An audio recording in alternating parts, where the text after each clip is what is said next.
সবাই কেমন আছেন? মধুর কথা চ্যানেলে সবাইকে স্বাগত। বিগত কয়েকদিনে আমি একটাও দিতে পারিনি ভিডিও, কেননা কি আমার শরীরটা খুব খারাপ ছিল। দেখুন, আর সকালবেলা রান্না বাড়া শুরু হয়ে গেছে, কেননা দিদি আমাদের বাড়িতে আছে। আজকে রান্না হবে পাবদা মাছ, কোকিলা মাছ, আর ওদিকে দিদি ভেতর শাক কুটছে, আর হচ্ছে ধনেপাতা। এদিকে মা জল চাপিয়েছে, ডাল রান্না হবে। আজকে ধনেপাতা বাটা করবে দিদি। এই দেখুন, আমাদের দুষ্টুটা একটু দুষ্টুমি করছে। দেখুন, এদিকে ডালটা কিন্তু হয়েও গেছে। আজকে পুরো রান্নার যে ভিডিওগুলো, মানে মাছ এই রান্নাগুলো টোটালি দেখাতে পারছি না, কেননা কি অন্য একটা কাজে ব্যস্ত আছি। মাঝে মাঝে তার ফাঁকে ফাঁকে এসে একটুখানি করে ভিডিও করে নিয়ে যাচ্ছি। দেখুন, কাঠের আগুন একদম উনুনের মধ্যে পুরো দাও দাও করে জ্বলছে।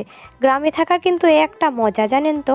শীতকালে এই যে কাঠের উনুনের পাড়ে বসে রান্না করলে, সে রান্নার স্বাদ তো কাঠের উনুনে রান্না করলে ভীষণ সুন্দর হয়, সাথে শীতটাও দূরীভূত হয়।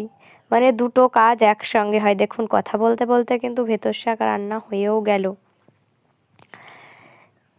দেখুন, দিদি এবার দেখাচ্ছে যে রান্না হয়ে গেছে। দেখুন, সাথে এই রান্নাগুলো কমপ্লিট। পাবদা মাছের ঝোল, কোকিলা মাছ ভাজা। দেখুন, আমি কিন্তু সুন্দর করে গুছিয়েছি, কারণ এটা আমার জামাইবাবুকে আমি খেতে দেব। মানে গুছিয়ে খেতে দিতে আমার ভীষণ ভালো লাগে।